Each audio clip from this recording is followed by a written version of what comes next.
start singing.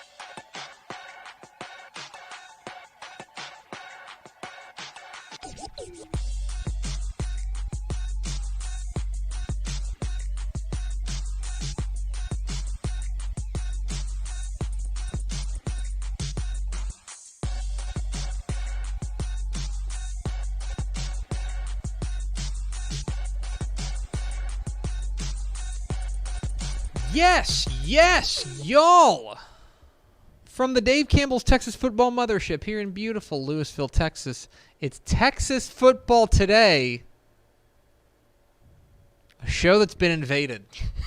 My name's Greg Tepper. I'm the managing editor of Dave Campbell's Texas Football magazine, TexasFootball.com, a corresponding website. Thank you for spending part of your day with us, whether you're watching us live, TexasFootball.com, Facebook, YouTube, Twitch, Twitter, all the places, or you're just the podcast, which you can subscribe to on the podcast vendor of your choice. Either way, thank you for doing your part. Support your local mediocre internet show. I'm sitting over there at the helm today, making us sound good. She's my Mal pal. She's your Mal pal. She's our Trey Lance. She's Mallory Hartley. How's it going? Wow, don't sound so excited. I am excited. I can tell. And sitting to my right, she's the executive producer of Dave Campbell's Texas Football. When's the last time you sat in that chair? The only time I've ever sat in this chair was when we did our bracket breakdown for March Madness, and we had our chief bracket correspondent. Yeah, chief bracketologist. I'm glad we have her on the show today because she... No, I sat there.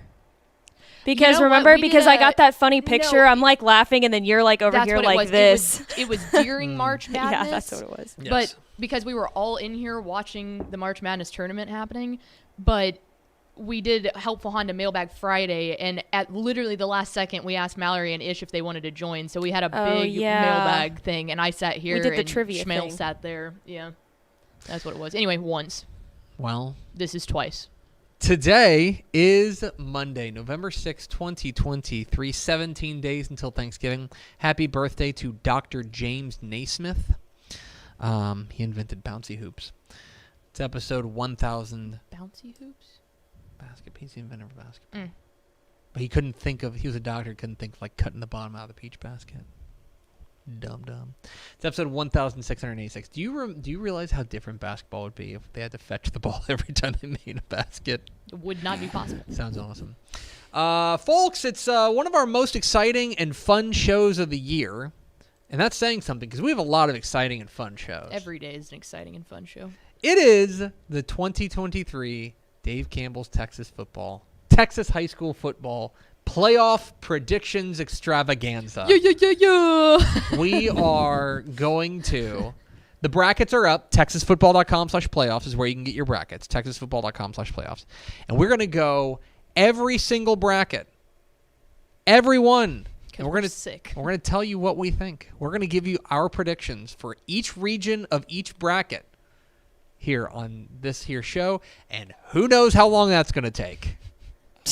There's no stopping us. There is no stopping us. I've already recorded 12 bracketology videos, and I've got to do the picks video later, and I've got to do Tep and Step. This is a talking day for me. Yeah. It was 10:30, and you were done with those videos, and I was already tired of hearing you talk today. Let's do it for another hour and a half.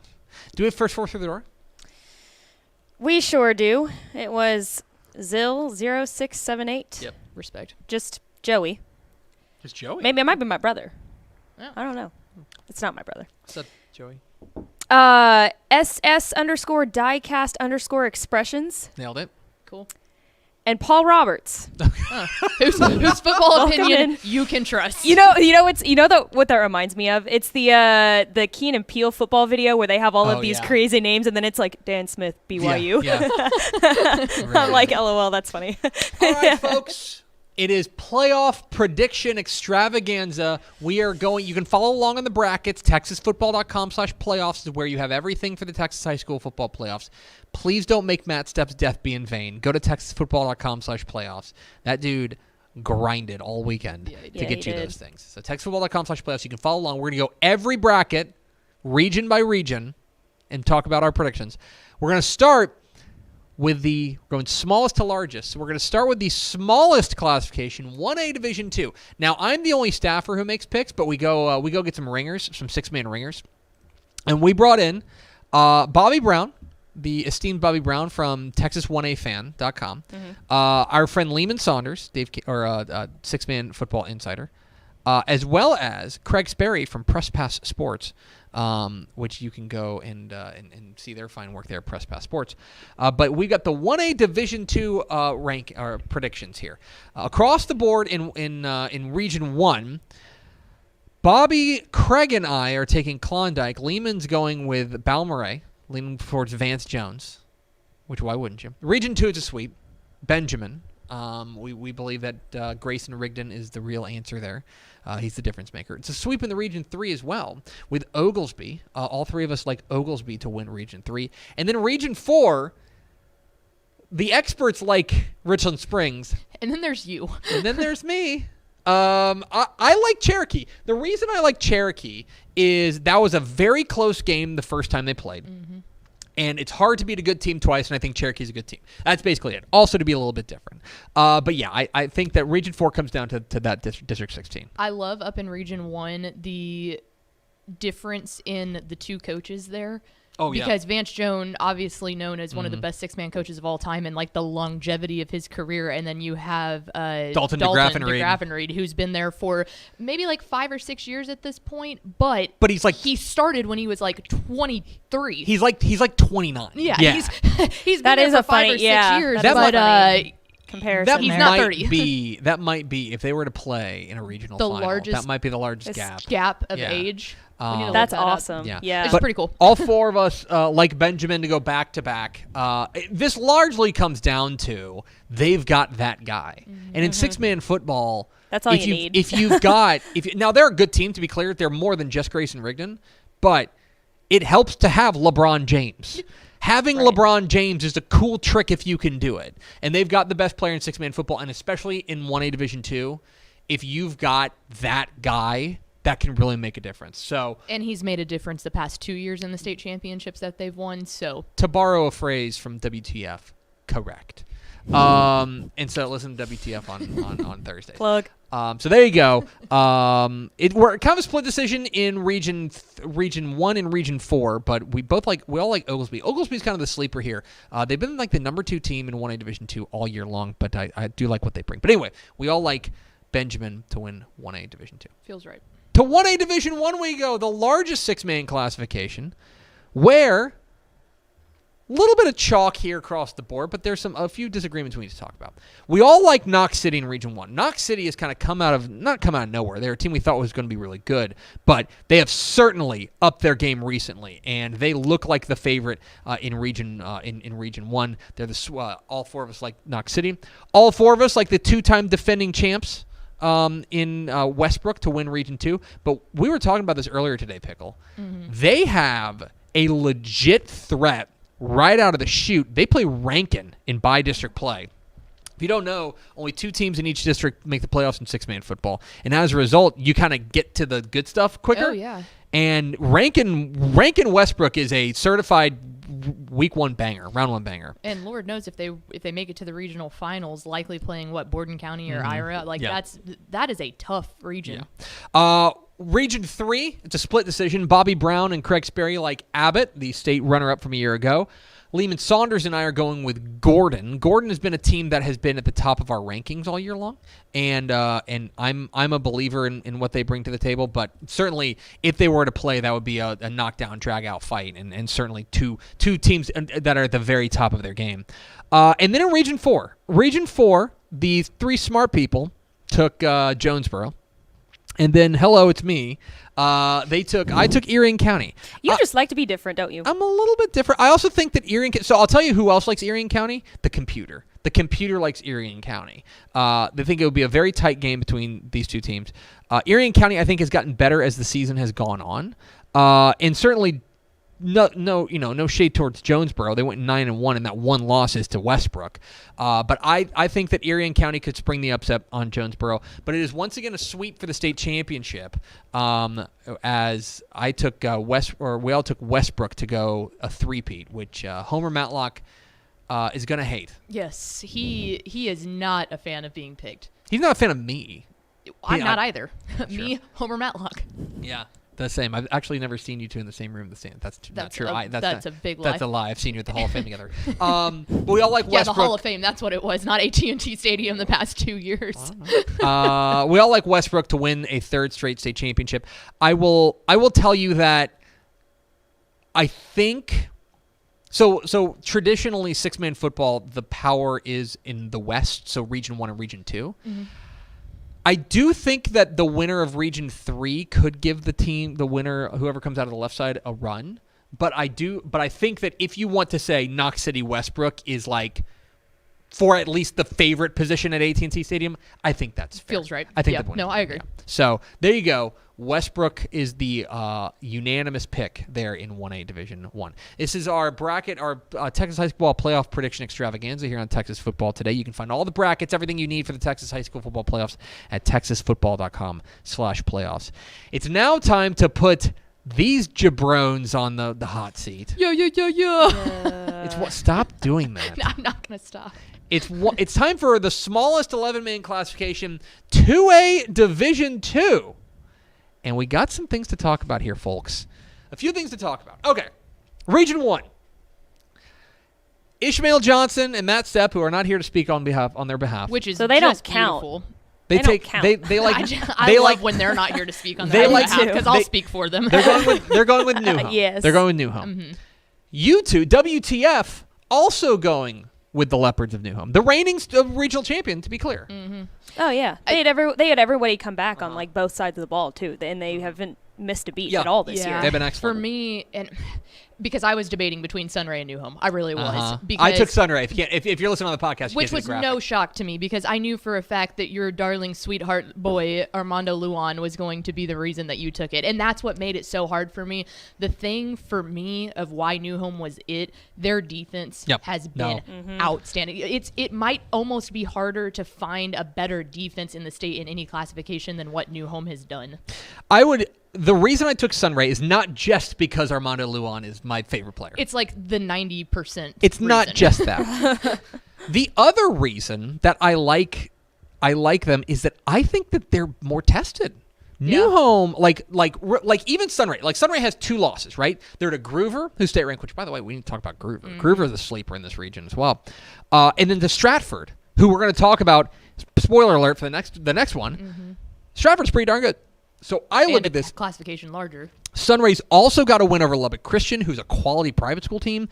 I think they have run a tougher path. I think they're a little more battle tested. And by the way, if you take a look at the bracket, they would meet in an area round, second round.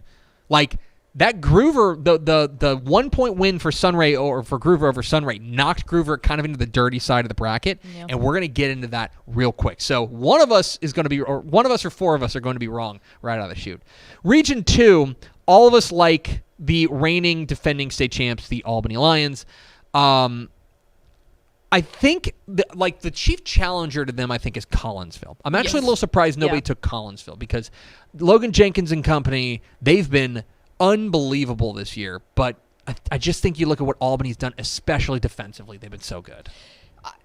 Man, when they got the which win was that? They Holly. got the Holly, win and over then Holly. They also beat Seymour too, like the week before. So they had back-to-back state ranked. Let me tell you, they've got 3. They had 3 wins in a row in week 3 through week 5. Seymour, Holly, and Comanche. That was huge. That is, I mean, Comanche's a playoff team in 3A. Right. You know. But no, you're right. They've been dominant, and I also think, I feel like the path for them is not as difficult. So I guess they would run into Seymour again, and then Wink in the regional semis is. But they've already beaten Seymour. Yeah. A Wink. I do think that they are. There's an argument to be made that they're on the dirty side of the region. Mm-hmm. Mm-hmm. But like Collinsville's got to run through Windthorst. Mm-hmm.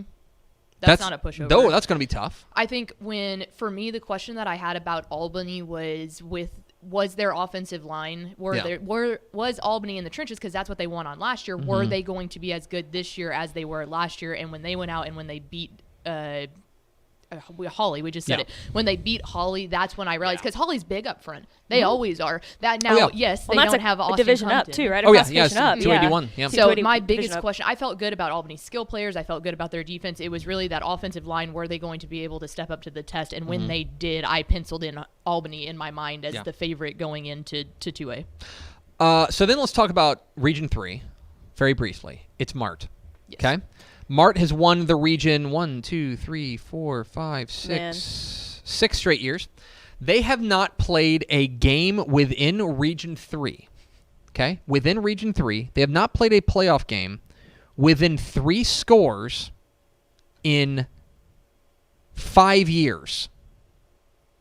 They have been as dominant in their region as anybody this side of Gunner in 3 Division 2, or even Canadian. Canadian lost to Levick Roosevelt in 2020. So, yeah. I will say, if there was anyone that could contest them, I think Lovelady has the possibility, or as Mallory would say, number 5, Lady. Did you miss that on WTF? Yeah. She was going through. She goes, and we get to number 5, Lady. And I was like, thank you, Miss. Shout out Lady.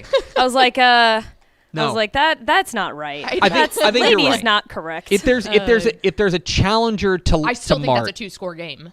I think so too. In favor of Mart, but I so, feel too. like if anybody could maybe even just break that 3-score threshold, right? Lovelady could do it. I would agree. I think Lady. Lovelady. Yeah, I mean they've already beaten Dawson. Like I don't know, Tenaha maybe. Tenaha they'd seen a regional final. So anyway, all right, and then Region 4. Now Region 4 we have some fun disagreements. WTF plus Ish, like Chilton. Step took Fall City, and I took Bremond. Now, here's the thing. I think this comes down to the fact that I think District 13 in 2A Division 2 is the power nexus. Yes. That's where the power lies in Region 2, or Region 4 rather. And it became a mess between Granger, Bremond, and Chilton, right? Even Iola was up there. Three-way tie. Exactly right. Yeah, district, Iola in that mix as well. Three-way tie. Bremond, to the victor of the spoils, they win the tiebreaker, and as a result, I think they have the more favorable path. Like, for example, this means that like Bremond will see Fall City in a regional semifinal, and then they will see either, Burton, Granger, Chilton, or Bracketville in the regional final. They're going to be one of those. I think for me that what Bremond, all those games were close. I think they had the loss to Chilton. That's their loss, and I think that was like a super close game. I don't know. I think Bremond can get them again, and I think that. But Fall City is also you kind of pencil them in as the favorite, Well, and that's the thing. Fall City is always one of those teams that they did it again this year, just like they did last year. If you get off to a really slow start, you kind of bury them, and then when they hit playoffs, then they get in their stride. For me, and the reason that I picked Chilton was I thought that they had the easier path because they were not going to run into anybody that I think could give them a super big push until maybe a rematch with Granger or Burton, which is 2 teams that they have already seen before. So at that point, I think that Fall City Bremond is going to be more of a test for those 2 teams in the regional semis, and that team is going to be beaten down a little bit more. Can you imagine? That's where I went with Chilton. Think about for Granger. Granger ties for the district championship, and then because of the tiebreaker, they get Burton in the first round. Well, and then on top of that, the other thing that I thought about and what went through my brain was Chilton lost that one to Granger, and they would love nothing more than to meet back up with them in the regional semis and just try to step on their throat. So I was like, you're right. I don't want an angry Chilton on my hands. That's fair. That was my deciding. I do think that Region 4 is definitely the most wide open and the most unpredictable in 2A Division 2. Now, all of us here in the room have Albany going back-to-back and winning another state championship. Matt Stepp had the courage to go with Mart. All right. He likes Mart. Well, and that's fair. If there's one thing that we know, it's that they got embarrassed last year, and they could be back for. They're gonna come back hot. The Mart train when it's on the tracks, you don't want it being anger. And they were pretty young last year. They got a lot back from that squad, so it wouldn't be a surprise. But yes, there you go. 4 of us like Albany: Ish, Mallory, Pickle, and I. We said it on WTF the other day too. Is the reason that we both thought Albany was the fact that we did not. Denny Faith has been at that school for 37 years now. He finally got the state championship. If he didn't think that they had a chance to go back to back, he would have retired. Yeah, he still has his guy in Adam Hill. He's like, oh no, we can run this back 2 times and then I'm out of here. Right, exactly. 37 years, man. He knows a good team when he sees it. I think you're right. All right. That's 2A Division 2. Let's roll on to 2A Division 1. A lot to talk about here with 2A Division 1. We'll start with Region 1. Myself and Mallory and Ishmael are all high-fiving each other. We are believers in the Hawley Bearcats to go back to at least win their region again. Ashley Pickle, would you like to speak on behalf of the Stratford delegation? Yeah, Hawley makes me nervous because they're not as multi-dimensional as they were last year. They still have Deontay Ramon, and he's been completely showing out. I think that their run game is getting better, but I think that what they hung their hat on was Austin Compton in that running game, and they just don't have that right now. I thought it was a bad loss to Albany, and that you can see that if they're able to double team Deontay Ramon, then they really become a one-dimensional team. I think Stratford's defense has looked outstanding. Yeah, this Stratford's year. defense has been great, and they got Bryce Braden, their quarterback, who is a dude's rock. Yeah. Like, I know we're not doing Monday Morning Follow-Up, but dude's rock with I think you're right. I think it's I will say that I went back and forth between Stratford and Hawley, but to me, I'm like, okay, big game experience. These are guys like these seniors have played. This will be like their 13th playoff game. In the last 2+ years. That I think that kind of experience is going to matter. Well, they've also been battle tested too throughout the year. They played Albany pretty well, and then also went up a classification and played Jim Ned. Played Jim Ned, who's a playoff team. I mean, they played Lubbock Roosevelt, who's a playoff team. I don't know. Yeah, I think they've got wins over Stanford and Cisco. They're getting better as the season goes on. Anyway, Region 2, it's a sweep. We all like the Snake Farm, Toller, and I will say this: they are, in my opinion, the clearest favorite in the region. Yes. Oh, by far. I think it's because like Crawford, kind of the wheels fell off down the stretch. Like the second best team in that region might be Axtell. 10-0. We had their coach Craig Horn on Scoreboard or Football Friday, one of the Bally shows on Friday night, and that's their first undefeated regular season since like 1986. I forgot he was at Crawford, which is ironic because now they're playing Italy in the first Yeah, round, which is where. No. He's at Axtell. Axtell. Craig, Okay. No, Greg Jacobs is at Crawford. I was like, wait a minute.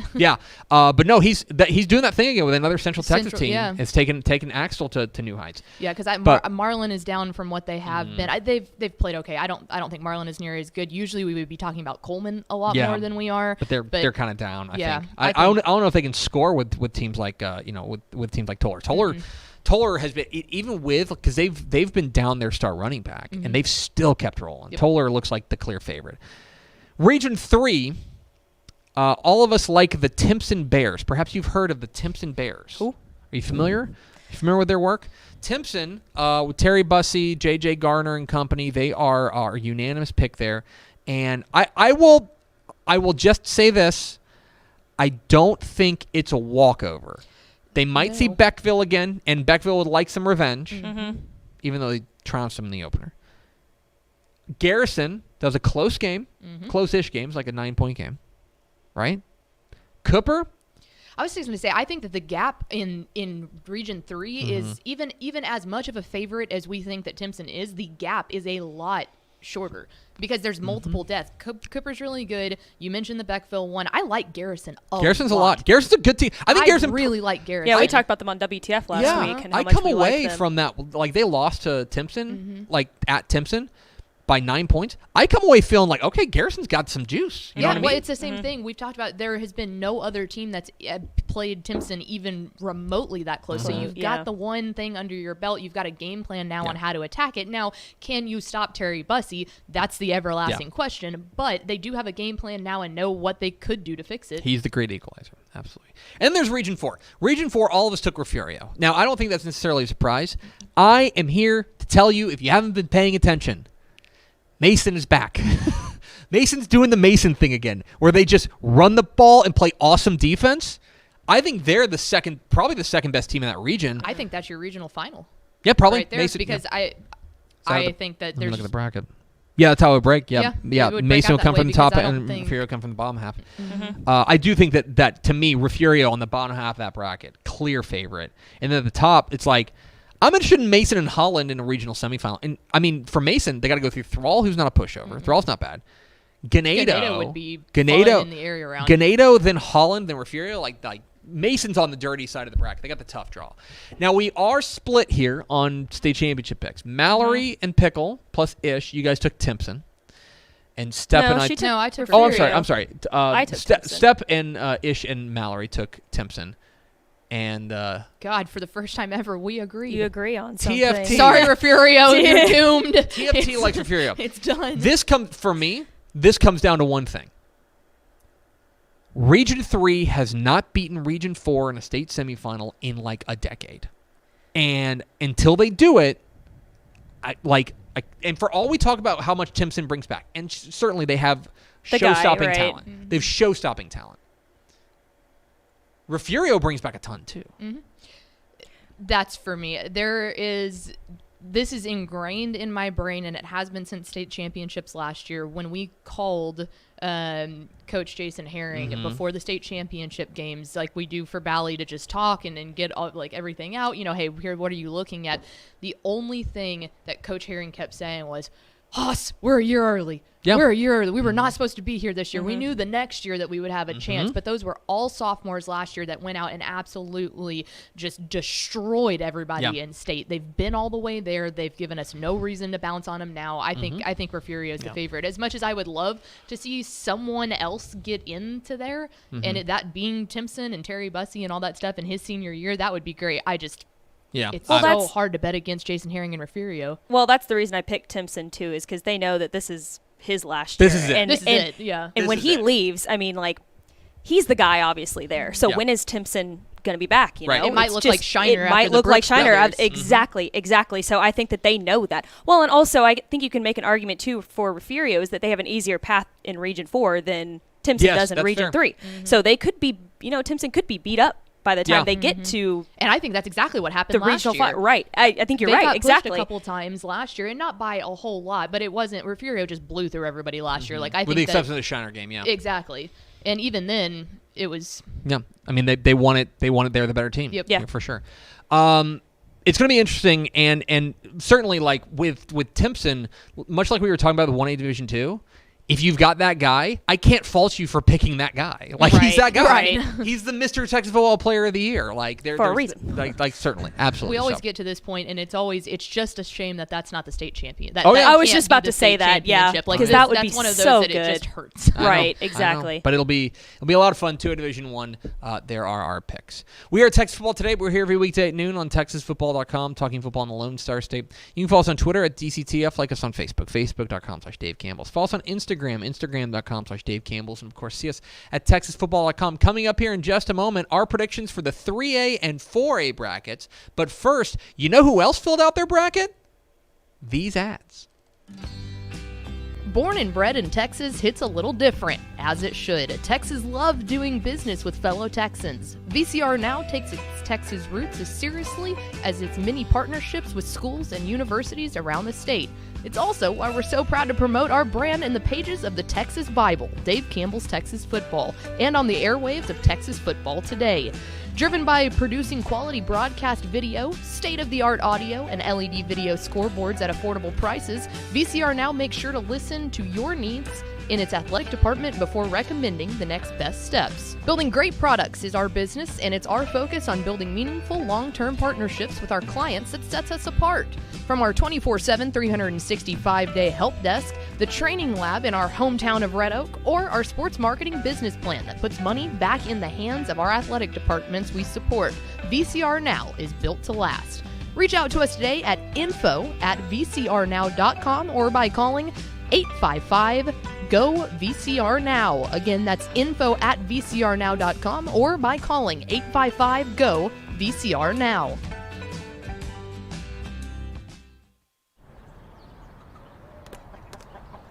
I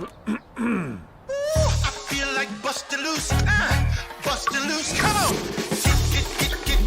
Get on up.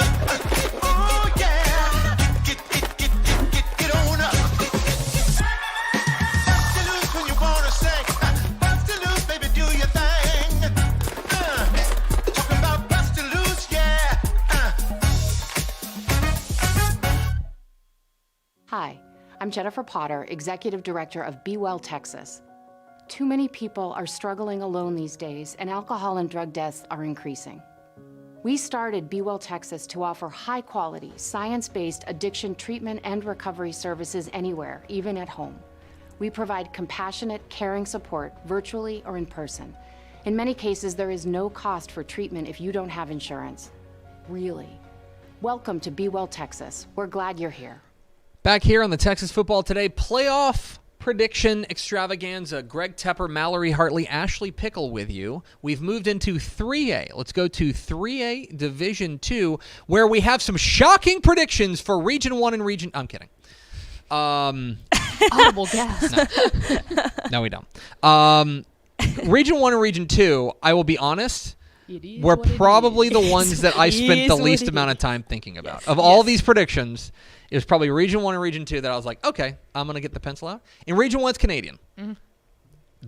I think there are teams there that are pretty good, but like Canadian has dominated that region forever. In Region 2, it's Gunner. I think there are teams that are pretty good. I think a third-round matchup with Scurry Rosser could be interesting, but like Gunner has so dominated Region 2. There's just like I'm not trying to dismiss like I guess it'd be 30 other teams, Right. but it would be pretty shocking. Do you guys agree? If we didn't get Gunner versus Canadian in the semifinal. Yes. I think that would be Yeah. the most shocking part of the playoffs. Yes. Well, I mean, I think both offensively and defensively for both teams, you can say that they've been playing pretty fundamentally sound football. Oh, all for year, sure. And they've just been consistent. Dominant. Absolutely. To Region 3, where we get a little bit interesting, WTF is on the Hooks bandwagon. Let's go. Hooks. You're on the hook for Hooks. Can we make that a thing? And I get it. Tons of speed. Ish has gone with Harmony, who upset Dangerfield. I don't know if you call it an upset, but they beat Dangerfield in Week 11 to grab the number 1 seed in that region, or out of that district.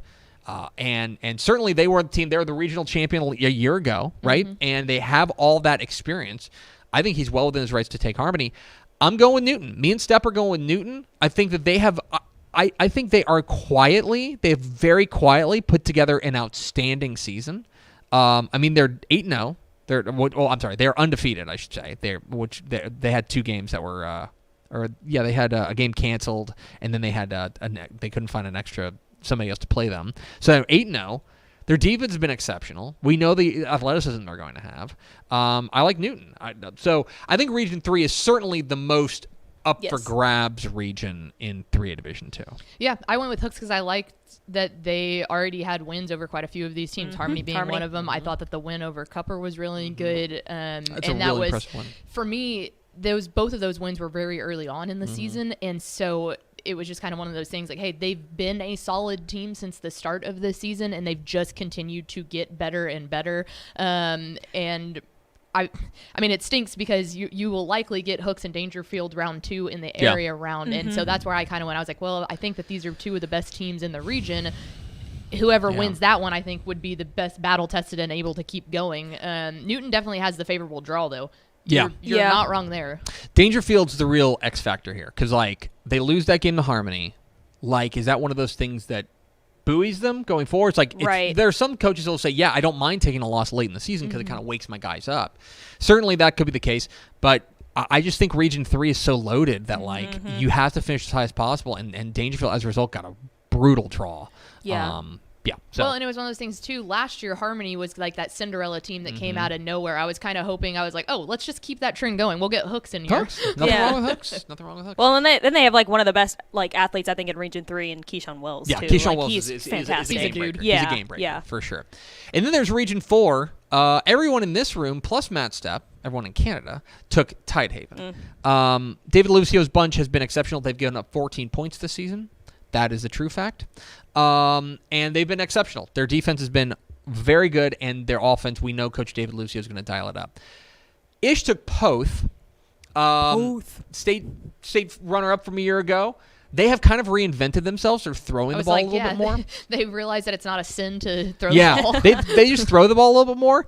Their one loss on the year was a Week 1 loss to Blanco, but since then they've rattled off nine straight.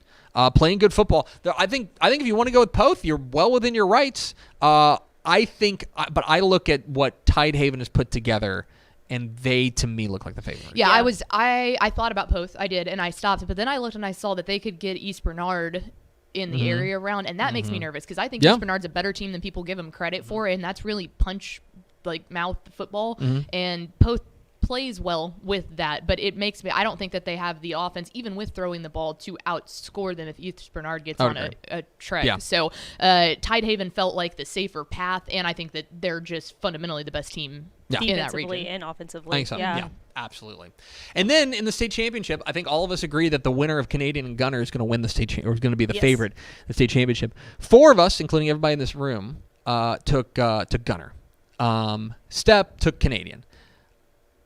I think it's right now. I'd make Gunner the favorite, but like a 1-score favorite over Canadian, and I think that's the way it's generally gone. I mean, last year wasn't it like 17-14 or 20-17, something like that? I mean, yeah, it's going to be close. These are the 2 best teams in 3 Division 2, Canadian and Gunner, and it's all going to be leading up to a big showdown semifinal weekend. Well, and we always talk about how it's hard to tell with Gunner sometimes just how good that they are because they don't get tested a whole lot in the regular season. I think we saw them get tested a couple of times, and they annihilated Brock. That win over Brock is what sticks in my head. It's like, oh, they're not. Brock is not a bad team. No. Foreshadowing some stuff. Brock is not a bad team. Yeah, that win over Brock is really what puts it over the top for me. Yeah, it stuck with me. Yeah. So there you go. There's 3A Division 2. Speaking of Brock, 3A Division 1. Let's roll out our predictions for 3A Division 1. You can see them up on your screen right now. By the way, you can find all our predictions up on TexasFootball.com. We'll start in Region 1. Region 1, it's a sweep. We all like Brock to win the 3A Division 1 Region 1 championship once again. The state runner-up from a year ago has shaken off some early losses and has gotten hot at the right time and is playing very good football. I think their defense is the real X factor here. Their defense has really been good all year. Yes. You know what I mean? Even in their losses, their defense is pretty good. They held Pleasant Grove to 10 points. Yeah. That's impressive to me. Furthermore, I think this is here's a hot take. I think the second best team in that region is a team they've already beaten in Paradise. Yeah. Jim Ned might have something to say, but Paradise is probably the second best. Yeah, the problem with Jim Ned's so they'll lay an egg on you. Yes. They're at any point in time. The sleeper, the 2 sleepers here, Bushland. Keep an eye on Bushland. High flying. And Clyde. I know you love Clyde. My beloved Clyde. I know you love the Bulldogs of Clyde. Love Clyde. Don't we all love Clyde, don't we, folks? Region 2, this is a perfect example of do not mistake unanimity for certainty. Yeah. Okay? It makes me super nervous that we all took Malakoff. Now, I like Malakoff a lot. Yes. I think Malakoff's excellent. The speed they've got, the defense they've got, I think they're a juggernaut.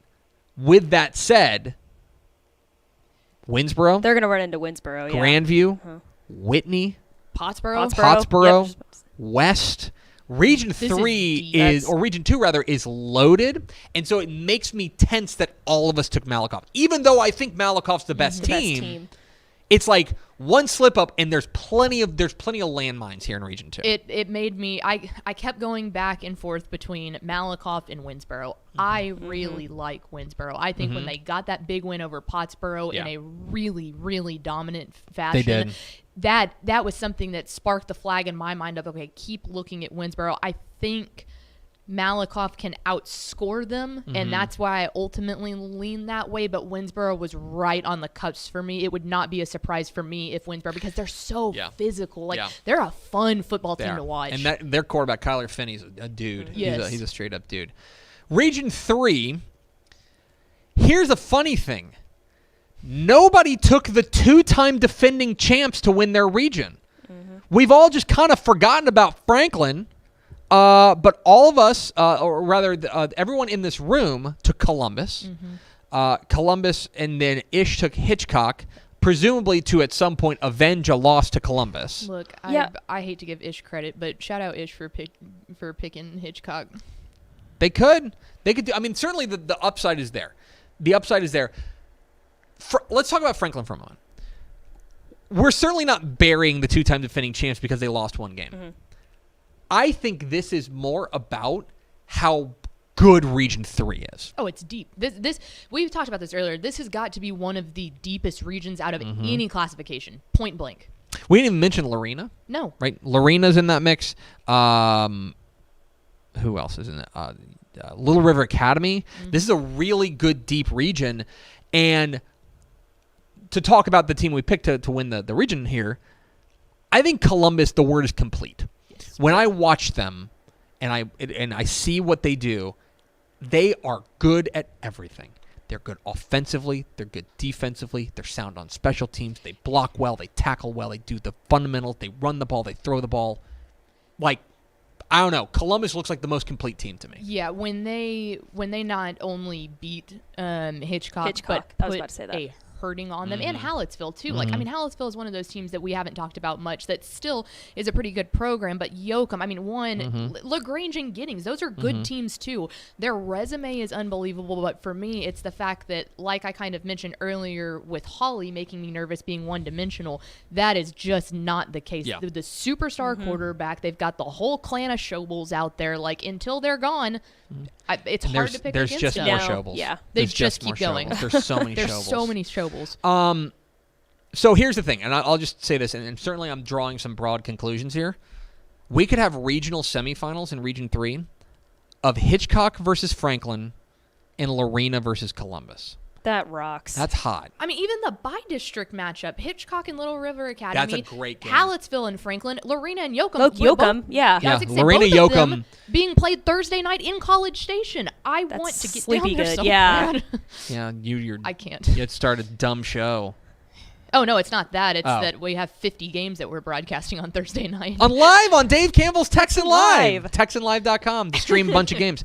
Okay, Region 4. Let's keep the thing moving. Region 4 is maybe the most interesting region to me because I'm not sure there's a clear-cut favorite. No. 3 of us took Jourdanton, newly ranked, by the way. Newly ranked Jourdanton, 10-0. Daryl Andrews' squad has been excellent.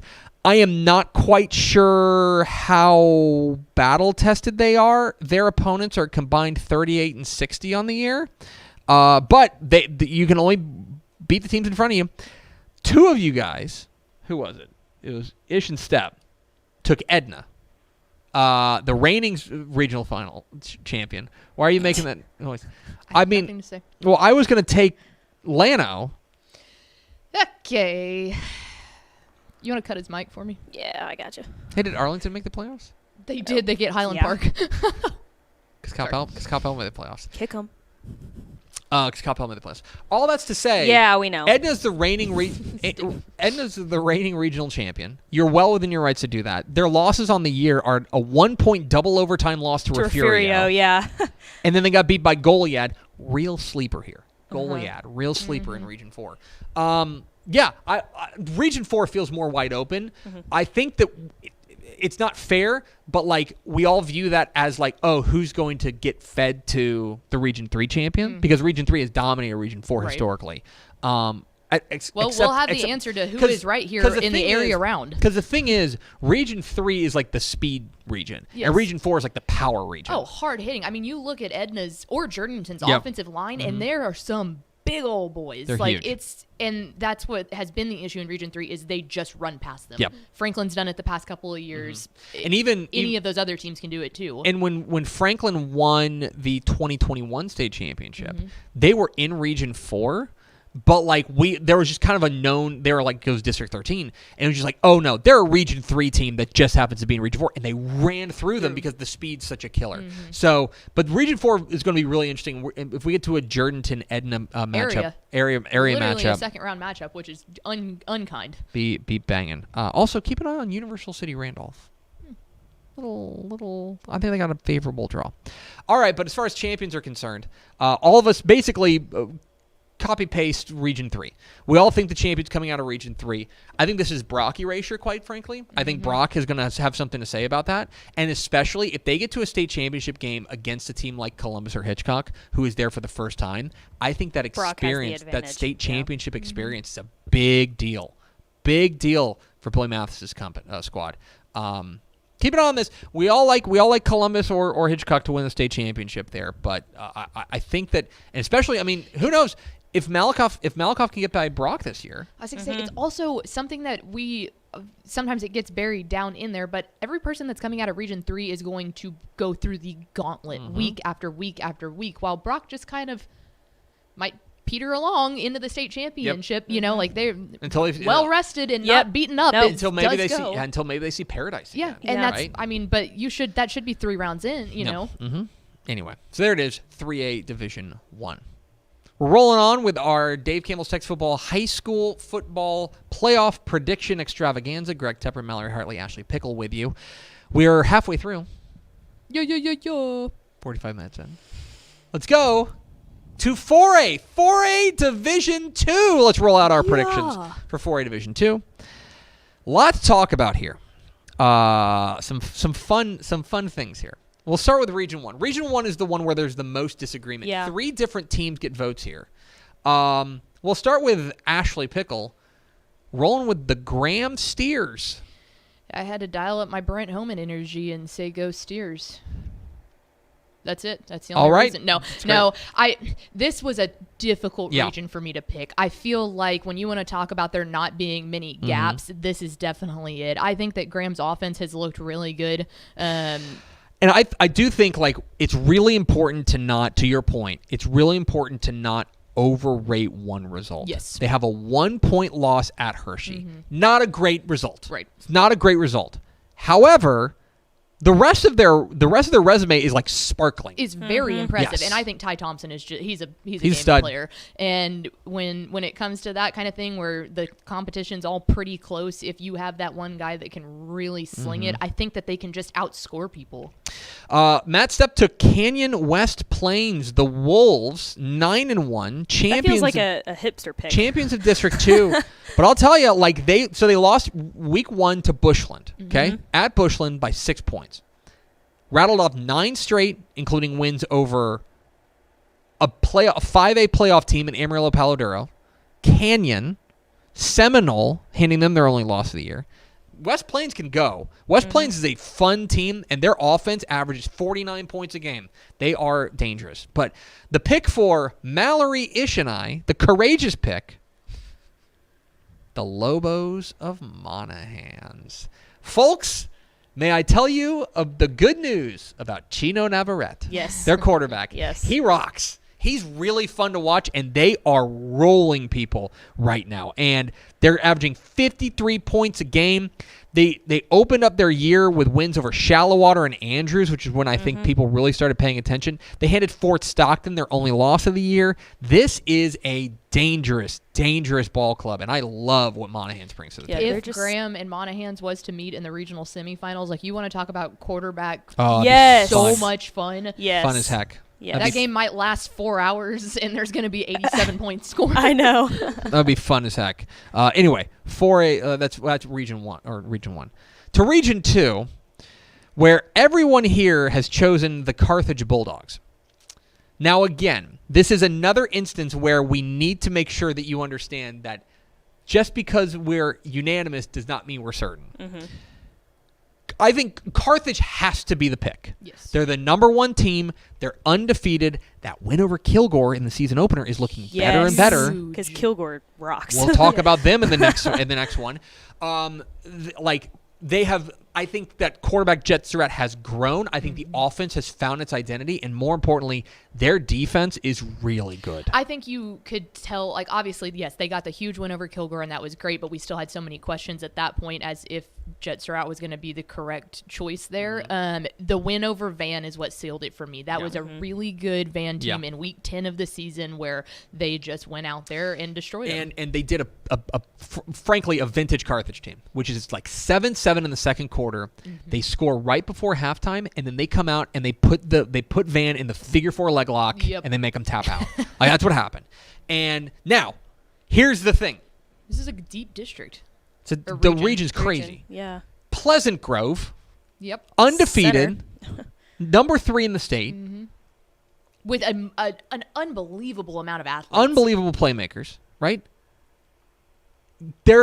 We have our I think Aubrey's dangerous. I think Sunnyvale's dangerous. And then allow me to introduce you to the by district cut the brakes game of the week. Yes. Center and Gilmer. Okay? So good. Both these offenses are nuts, and both these defenses also have jerseys. Like It's gonna be a 90-point. this is I'm telling you, the first one to 70 wins in Yeah. Gilmer and Center. Yeah. It's gonna be fun. So all of us like Carthage here, but that's Thanksgiving matchup with Pleasant Carthage Grove and- Pleasant Grove. feels like a huge. And by the way, don't bury Van. I think Van would love another bite of the apple if they get there. So Carthage. Van versus Aubrey in the area around is a sneaky little good Aubrey's, matchup too. Aubrey's a good ball club. Aubrey plays. I think Aubrey doesn't play flashy football. They kind of like grind you out, but they're really talented. They remind me of, and not to this caliber, but they remind me their style of football is more like Alito, where it works Yes. to perfection. Yep. But God, it can be boring sometimes, Yeah. and they Just know like it, and they're okay there's with like, it cool, because they we're win. gonna win this game. Exactly right. To Region 3 we go, where it's almost unanimous. Everyone, the WTF plus ROF plus half of Tep and Step, like There was such a better way half to a say all of tempest. that. like Silsby.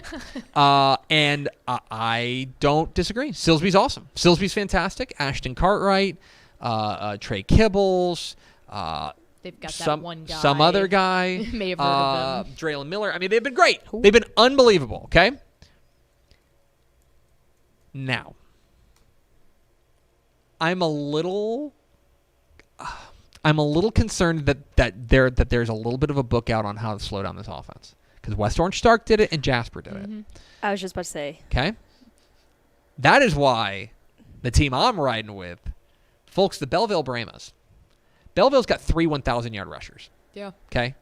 When you say stable. 1,000-yard rushers. And their defense is giving up 6 points a game. 5.5 points a game, I should say. Let's put some respect on it. This team is nasty, and I feel like nobody's paying attention to them. Belleville is a fascinating ball club. Now, look, this is the when you take a look at the way this thing breaks down, it will probably be Belleville and Silsby in a regional semifinal.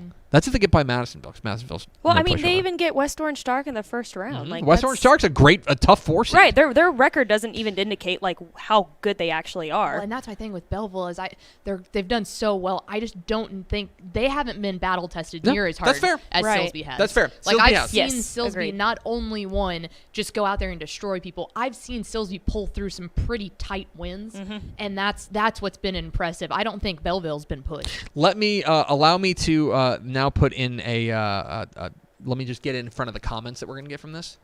No, we didn't forget about Cuero. Cuero is very good as well, and Cuero is going to be in the mix. They are undefeated, 10-0. They have been exceptional as well. They're averaging 48 points a game. A lot to like about Jared Feacoch's bunch. Between them, between Silsby, it's a loaded region. It's an absolutely loaded region. Well, and man, if you were to get Cuero and Silsby in the regional final again Oh, after the way man, that one again. ended last year, like those seniors are going to want revenge. Two other teams to mention here. 3 other teams, actually. It's a great region. Jasper is a dangerous 3 seed. Yep. Ty Anthony Smith and that defense is nasty, and they are a physical ball club. Waco Connolly, okay, the champions of District 11, as far as upside is concerned, maybe the highest upside in this district or in this region, and Hampshire Finette. I like the Longhorns. Yeah, don't throw dirt on Hampshire Finette just because they have that one loss to Silsby. Silsby, right? Yeah. That is a really, really good Hampshire Finette ball club. So keep an eye on that. But Region 3 is fascinating. Region 4 is kind of less fascinating. It's Wimberley, the reigning state runner-up from a year ago. It's unanimous among our group. I think to me, the second best team in that region is probably Sinton. Yeah. I wanted to they believe, destroyed Geronimo Navarro during the regular season. and I wanted to believe in Ingleside. I was Yep. about to say that. I one, wanted yeah. to, but last week to go and for Sinton to do what they did to them and beat them pretty badly, I don't know. It that takes a little bit of sting out of it, and so I think it's Wimberley. Yep. I think the growth we've seen from quarterback Cody Stover, whereas last year he was a good quarterback, and now there was a little bit of game management in his game. Now he's the chief of that. He's the offense. guy. He's awesome. The locker room is bought in on him, and if you've watched Wimberley games live on Dave Campbell's Texan Live, you can see that really come into fruition. But all of us take Carthage should win a state championship. I think we're just not picking against Scott Surratt. You know what? I learned my lesson last year when I picked You can't do it. against Carthage and Scott Surratt, and I learned my lesson, and so I picked Carthage and Scott Surratt. She did. She picked Silsby last I did pick. year, I picked, and then absolutely got blown up in her DM. Okay. Yeah, I did. I will say this. Okay, here's what I'll say about Carthage.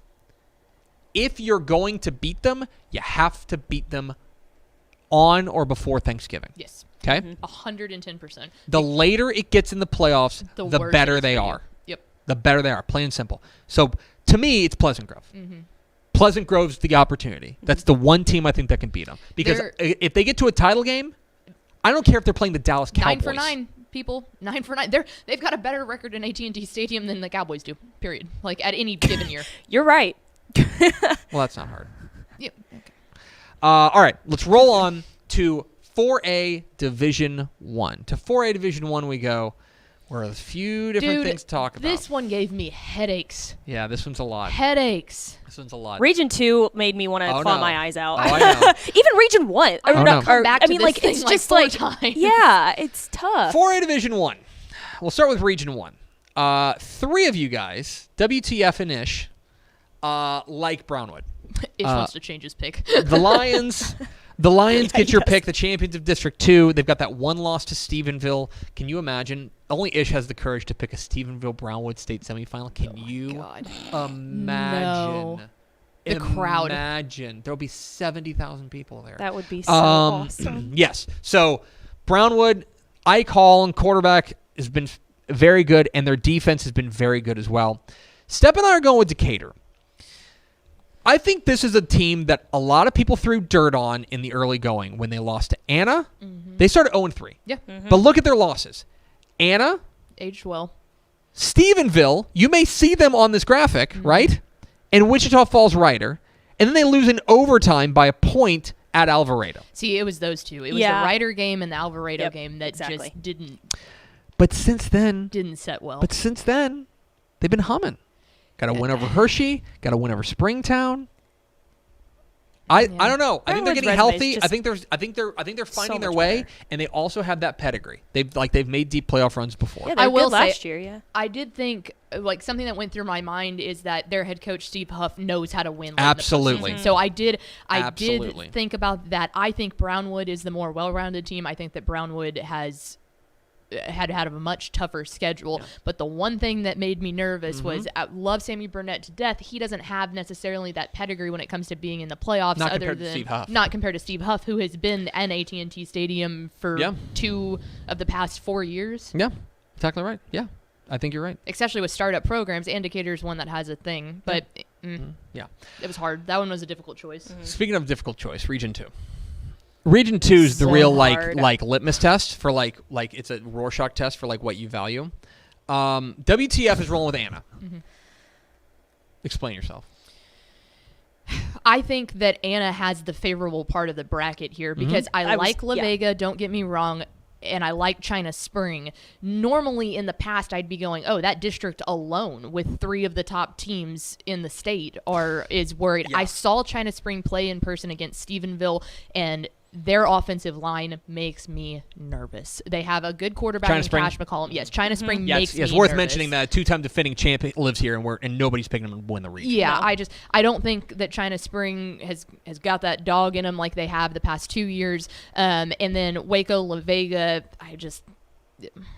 I mean, Kobe Black's great. Here's the thing is that I think Anna's more talented on offense. I think, but what's funny is that La Vega will punch you in the mouth. La Vega plays a physical brand of football that they're interesting to more, and we're gonna get that. We're more than likely, in my opinion, we're gonna get that 4A Division 1, or 4A Division 1 second round match between Anna and China Spring, and that will be very telling, because the winner of that game is probably gonna get Frisco Panther Creek. Now, I like Panther Creek a lot. Obviously, big win over Salina on Thursday night rather.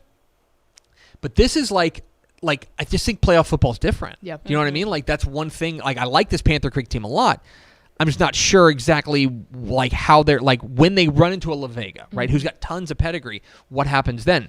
I also think Anna's schedule. We just got done talking about how good Decatur's going to be. They beat Decatur in week 1 of the season. They beat a really good Aubrey team that we just talked about, 42-0. Then I think the win over Paris by 1 point was a really good sneaky win over just a squad that's really hard to defend in the first place. And then the win over Sulphur Springs, they looked good in that win over Sulphur Springs last Friday. Well, they played Salina really hard, too. Only a 2-point loss to them earlier in the season. Stepp and Ish are rolling with Stephenville. I love the way that they've reinvented themselves and become a defensive team. Because last year it was all about we're just going to go outscore people. Oh, yeah. And we're going to get into these run and gun games. That defensive line is nasty. Their defense is excellent. Nasty and huge. I'm not overthinking it. I'm rolling with Salina. That's fair. I think rightfully so. I think that if there is any program that can use a Week 11 loss and turn it into fuel, I think it's Salina. They were the number 1 team before last week. I'm just going to go with Salina. Region 3 is unanimous, which makes me nervous. Yeah. It's Kilgore. Kilgore, their one loss on the year is a 3-point loss against Carthage, a team that perhaps you've heard of. They now have wins over Chapel Hill, Gilmer, Lindale. Throw Athens in there, too. Longview Pine Tree is a playoff team in 5A. I think that Derek Jackson, their quarterback, is a star. I think they're really good up front. Fantastic. And their front seven And their defense nasty. their defense gets after your rear end. Yeah. That was one of our spotlight games last week, and it was jarring how well they played against Chapel Hill. Not to mention, I mean, even their win over Lindale has aged really well because Lindale went and beat Chapel Hill in week 10 of the season, and it was like Chapel Hill is so up and down that makes me nervous. I think Bay City, Kilgore Bay City and the area around would be a heck of a matchup. Yeah, Bay City. I mean, you want to talk about like bunch of history between with those two programs. I mean, it's a region like 4A Division 1. What I'm getting at is like it's going to be really hard to call because I think all these teams are pretty tightly packed. Well, and watch for a sneaky Iowa Colony. team. I was gonna say, dude, that's one of those things. That's a sneaky tough I go back to region. Panther Creek. I'm like, okay, I need to see you do it before I'm willing to believe. They're 10-0. They should not apologize for anything. I need to see them do it in the playoffs. Right. That win over Needville felt like a playoff game. Oh yeah. When they snuck that out by 3 points, it felt like a playoff game. But yeah, I think for me, Kilgore, what I saw them do to Chapel Hill last week was enough of a sealing a deal for me. If Chapel Hill and by the way, if Chapel Hill plays to their paper, they can absolutely win the region again. yeah. But people have figured out a way how to stop Demetrius Brisbane and Ricky Stewart, and it's like after that, it just gets difficult. Yeah, if it had happened once, if they just lost, like if they hadn't lost to Lindale, this might be a different conversation. 100%. But like, I don't know. And then Region 4, all of us took Bernie. I'll tell you this. The computer doesn't think it's that kind of it's like some sort of like walkover. Yeah. The computer likes Lavernia a lot. The computer likes Alice a lot. Okay. Davenport. San Antonio Davenport. I mean, this is a deeper region than you may think. I like Bernie. I think they're getting healthy at the right time. Yes. I think Jackson Bays is back. I love Jackson Bays. Yeah. I asked one question before I made a pick. I text Stepp and I said, is Bernie's quarterback, is he hurt or is he still in? He goes, no, I think he's back now. And I was like, all right. Bernie. But if they didn't have Bays, I don't think I would have taken Bernie. I think they've got some good depth, but Bays is the difference maker. Everyone in this room is taking Bernie to win a state championship. I think getting there last year and then the experience they have from that, I think, is going to go a long way for them. Ish and Stepp are riding with East Texas. They're rolling with Kilgore. I guess we're all in agreement that the winner of this game is going to win the state championship. The winner of Region 3 that'll and be such 4. a good game. That would be a fantastic. Kilgore Bernie gosh. would be a bloodbath. Yes. Bernie's That's a rock offense fight. and Kilgore's defense, like, nasty. give it to me. But I mean, I also think that the winner of Region 2 could win it. I'd be surprised if Region 1 won the state championship. I'd be surprised. But Region 2, I mean, Anna, like when Anna plays up to their paper, like remember their one loss on the year is a quadruple overtime loss against Salina. Yeah, right. Now I don't know if they've been as dominant as I would like them to be, but like I don't know. It's 4A Division 1 is wide open. It's going to be fun to watch. We are at Texas Football Today. We're here every weekday at noon on TexasFootball.com, talking football in the Lone Star State. You can follow us on Twitter at DCTF, like us on Facebook, Facebook.com/Dave Campbell's. Follow us on Instagram, Instagram.com/Dave Campbell's. And, of course, see us at TexasFootball.com. You're watching the 2023 Dave Campbell's Texas Football, Texas High School Football Playoff Prediction Extravaganza. Coming up here in just a moment, the big boys, 5A and 6A, including a bracket where all 5 of us have a different state championship pick. Dave Campbell's Texas Football, in conjunction with the TaxAct Texas Bowl, is proud to give the Mr. Texas Football Player of the Week award, presented by Kroger, to the most deserving high schooler in the state of Texas. Each week, TexasFootball.com announces 10 candidates for that week's award based on the previous week's on-field performance. Congratulations to this week's 10 nominees. Fans, be sure to vote for the player you believe should be the Mr. Texas Football Player of the Week at TexasFootball.com. Voting closes Friday at noon, with the winner announced shortly after on TexasFootball.com. Thanks to Kroger and the TaxAct Texas Bowl for their continued support of Texas high school football and the Mr. Texas Football Player of the Week award. Back here on our irresponsibly long Texas high school football playoff prediction special, I'm Greg Tepper. That's Ashley Pickle and Mallory Hartley. It's now time to roll on to 5A, and starting with 5A Division 2. Ugh. Dude. There's a lot to break down here. Yes. For the first time ever, 5 predictors, 5 different state champions. Which is the least surprising thing. Well, especially for this bracket, which does feel like the most unpredictable bracket of them all. Yes. Of all 12 of them, this feels like the most unpredictable. And so you take a look at each of these. We each have different state champions. We'll start with Region 1, where there's 3 different teams represented. Mallory's rolling with Frisco Emerson.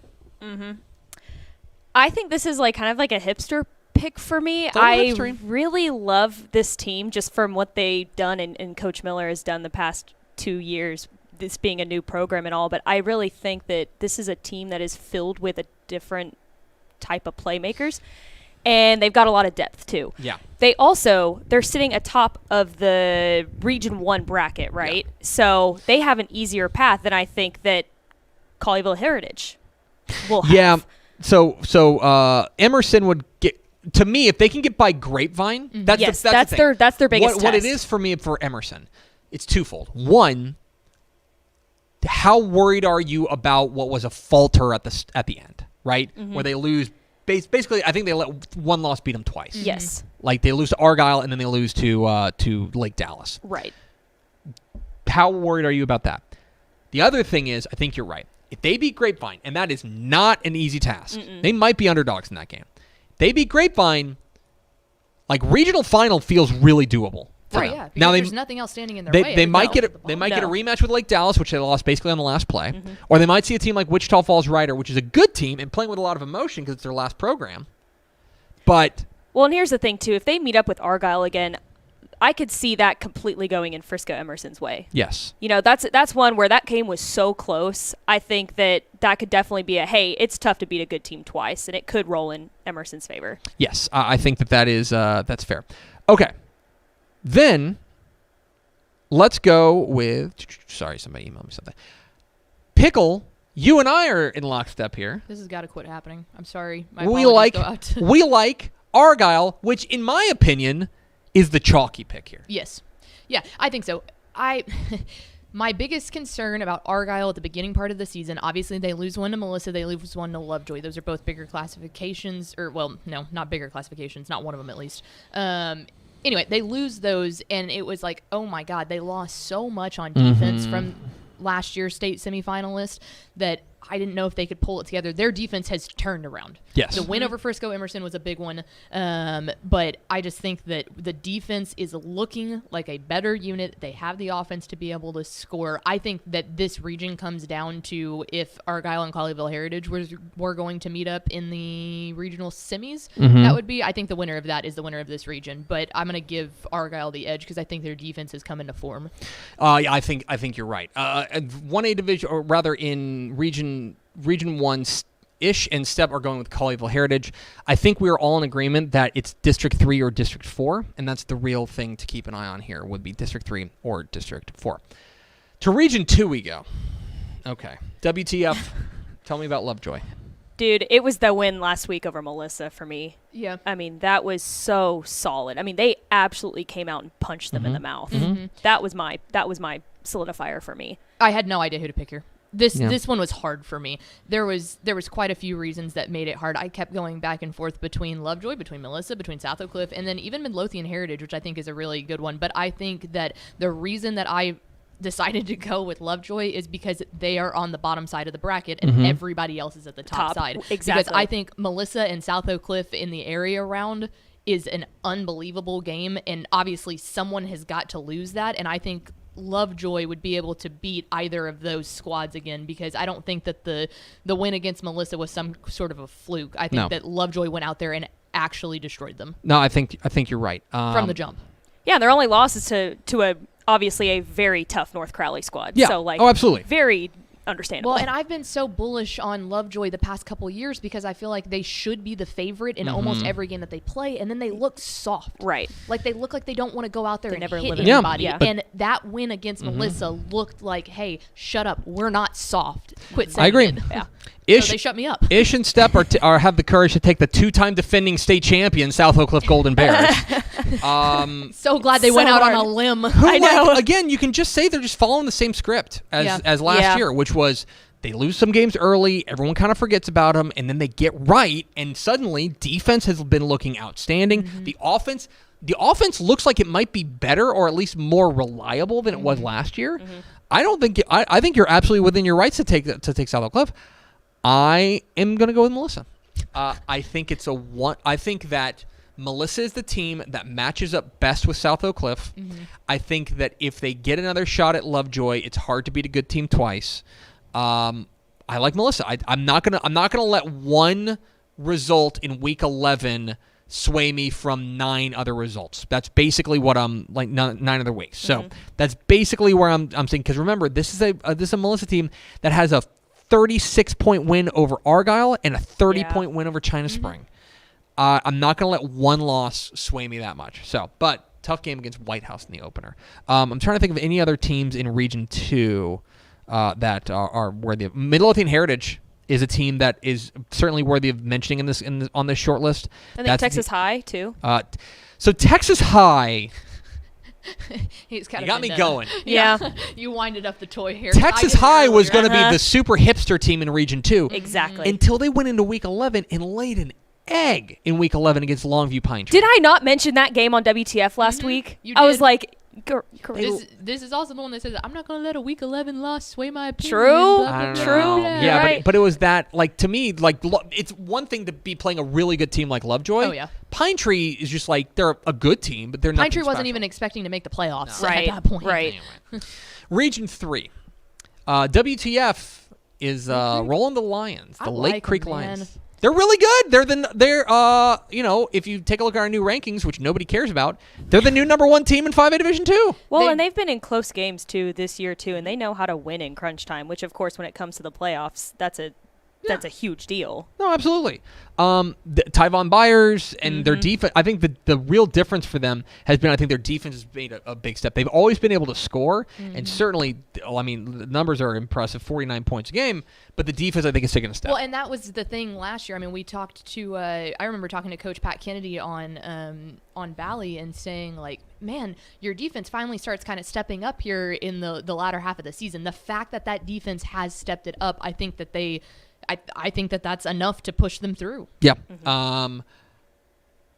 Ishmael is going with Fort Bend Marshall, which is intriguing because Fort Bend Marshall, I think, has they have 2 losses, one of which is a 7-0 loss at Port Neches Groves. Okay. You know what? P&G gotcha. It happens. Defense is Hard place to play. A couple weeks later, they go and they lose to Texas City, 15-7. That's the one that's like, is there a problem with this offense? Like when they play good defenses? But Fort Bend Marshall, when they play to their paper, they might be the most talented team in this region. Step and I are going with Port Neches Groves, a team that played for a state championship last year, has that state championship pedigree. They've played 6 playoff games. I think they're getting healthy at the right time. Keep an eye on them. I like P&G, and especially that defense is just nasty. That defense is legit. Injuries with them was what scared me away. Yeah, it's true. I think they're getting healthy. Region 4. Everyone in this room likes Alamo Heights. I will say this about Alamo Heights. There's no doubting the dominance.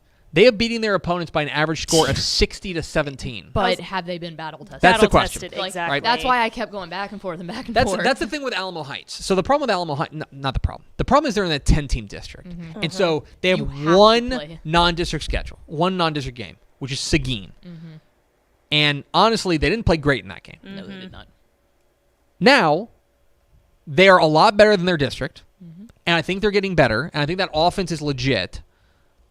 But I think the battle-tested question is a real one. I think they're boom or bust. I could see them winning the region and winning it going away, or I could see them losing, maybe not in round 1 to Lockhart, but like, who would they get in round 2? Gregory Portland, probably. And that's That was my not like easy. preseason That's darling, a- and not yes. just because they're also Greg. Like, this is Alamo Heights is a real high variance team. I'm gonna ride the hot hand now. Yeah. Ish is going with San Antonio Piper. I don't hate that. You want to talk about battle tested? Yeah. That District 13 was a good district. Yeah. They get a Week 11 win over Liberty Hill to win the district. And their last loss was to a really good Wimberley squad. Now it Yep. was a glaringly bad loss. It was like 44-6 or something like that. Yeah. So that made me a little bit nervous. But I'm rolling with Coach Ritterman. Okay. All right. And then in our state championship picks, as you can see, 5 different title picks. We'll go around the horn. Mallory Hartley, speak on behalf of Lovejoy. I'm kind of with Powers with this one because I know Powers picked Lovejoy at the beginning of the year to make it to AT&T Stadium in December, and I think it's clear that he picked them because they've got the dudes, they've got the playmakers all over the field there. And again, I just think it's that Melissa win last week that showed me that like this team can go the distance. They have the depth, and I just think they're really, really stinking good. I think they could make it. Ishmael Johnson's taking Fort Bend Marshall. I think he's a big believer in like Team of Destiny type stuff, which I can see. If they get hot, like we said, like the variance in them is very high. Ashley Pickle on behalf of Montgomery Lake Creek. I struggled so hard with this one, and now I just felt like I was all over the map, and so that's why I decided I was like, you know what, if I'm gonna do more of a hipstery type of pick, I think that this is it. Mainly because everything coming out of Region 2 is all going to beat up on each other the whole time. Like That's a good just, point. And not saying that Montgomery Lake Creek's not going to, but if they can get past Port Neches Groves, then I think that they've got the best shot to do it. I think that they would absolutely crush anybody that's in Region 4. So I think all you Region have to 3 will be a do- favorite of Region 4. Yeah, Yeah. and so it's like, heck, you get there, and some of those other teams out of Region 2 are just gasping for air at that point. Why not? Yeah. I really want to believe in Montgomery Lake Creek that they can do it, because I loved them last year when they were really, really young and kind of that startup program. The fact that they've continued on the success, come on, Lions. Matt Stepp is taking South Oak Cliff. For the three-peat. That's yes. Not a bad pick. Agreed. I mean, how can like, you pick against them? like who can who is Yeah. like picking against South Oak Cliff is dumb. Like don't It do is. that. It We're is. a room full We of are dumb dumb. people. Yep. We're a room full of dumb people. South Oak Cliff looks the part. Like, and they're the 2-time defending champs. And to be the man, you gotta beat the man. Woo. I'm taking Melissa. I think that Melissa is best suited to survive the Region 2 gauntlet. I think that they are the most balanced team as far as throwing the ball, running the ball, and playing defense. And I think that they would be favored over. They've already beaten Argyle by 30. Yep. And I think that they would be. I think a Melissa Port Neches Groves title game would be hellacious. But I don't know. I'm rolling Melissa. I'm not gonna let one result scare I me. went with my hipster pick on this one because I could not decide. That's fine. Go That's Lions. fair. Yeah, this is like I said. ripped wide open. First time in history that we've ever had 5 different state championship picks. Now for something completely different. 5A Division 1. Shocking. You guys are never gonna believe this. That's a lot of the same logo. A lot of Yeah. the same logo. Yeah. 5A Division 1. Let's see if I can pull it up on here. We'll start with Region 1. All of us are picking Aledo. Anyone have any notes? I don't No even notes. feel bad for all of us picking all the same ones. No. We keep Aledo's- saying don't let it like. Here's the thing to about cheer you Aledo. away. Here's the thing about Aledo. There's one game, like they're coming out of the toughest district in that region, right? District 3. They've already beaten Denton Ryan. They've already beaten Burleson Centennial, right? They've already beaten Justin Northwest. And none of them were close. The Ryan game was kind of close. That was Oh, a yeah. 3-point. That was Yeah. that was surprising because we had that Little- on little Texan close, Live. little Yeah. close. But they've gone through them and they've won those games. Like, there is one game I want you to circle. Put it in your Palm Pilot. I believe it's a regional semifinal game it would be, where they would play Red Oak. Red Oak's injury. Here's the That's the thing, though. problem. Carter and I saw Red Oak last week, and they put in their backup quarterback because their quarterback, I think, hurt his ankle or something, and it did not look good. It fell apart. That's the question. The And question is quarterback they injury. fell apart. They If could not move if the their ball. quarterback's hurt, I don't love it. Mm-hmm. But look, it's also Alito. They're the 10-time state champ, 11-time, 10-time, 11, Yeah. 11-time state champion. Like, you pick against them, especially in their own region, at your own peril. Okay, Region 2. This makes me nervous. All five of us pick Longview to win the region. Yeah, that's- and again, unanimity, not certainty. Because I think Region 2 is loaded. It is. It's- even with some surprising teams. Okay. Like Richland. Longview, right? Forney, Frisco Reedy, Frisco Lone Star, Mansfield Timberview, Richland. LaPorte. I think the most dangerous 4 seed in the playoffs is Lancaster. Okay? Yeah. Because you guys messed around and let them in the playoffs. Now they might lose round 1, but that is They're gonna put up a dangerous fight that's a round dangerous 1. 4 seed. Region 2 is loaded. I just think that Longview's got the pedigree, they've got the experience, and they've got that dude. I think they're on the better side of the bracket, too. They're on the better side of the bracket, and also I think those safeties are a big deal. Yes. Having those 2 safeties back there, and Buda Garrett and Willie Nelson, I think are really important. And I just think that they would match up well against anybody that they would run into until they get to a regional final. Because I don't trust, even say Lancaster keeps going. I don't think that their defense is good enough to stop Taylor Tatum in them. I don't know if anybody on that side of the bracket necessarily. Maybe LaPorte has a good enough defense to stop them. Yeah. Now to Region 3, where let's get weird. This was tough. Region 3 was tough. Yes, very tough.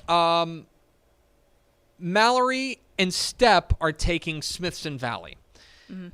I toyed with Smithson Valley a lot. That was my runner-up for my pick because I think that Larry Hill's ball club is maybe the most Larry Hill ball club of all time. That defense is legit, and their offense is coming alive. I totally agree with you. Smithson Valley certainly on that short list of contenders. Well, and I also think that they've got the better bottom half of the bracket. Yeah. I think that it's a little bit easier than what maybe Fulshire has to go through. Then we're gonna have Pickle and Ish.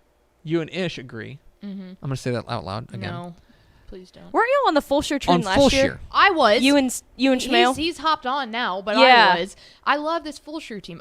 I really do. I love their explosive offense, and here was the thing. Last year, we didn't know if their defense was going to be able to take the step up that they needed to be a complete team. I think that we have seen very good defensive production from them, and I'm going to disagree with you here. I think that Fulshire has the better side of the bracket because College Station, not Bernie Champion, but College Station and Smithson Valley are both on that bottom side. I think that I think Fulshire can beat A&M Consolidated if they were to get, or Wagner.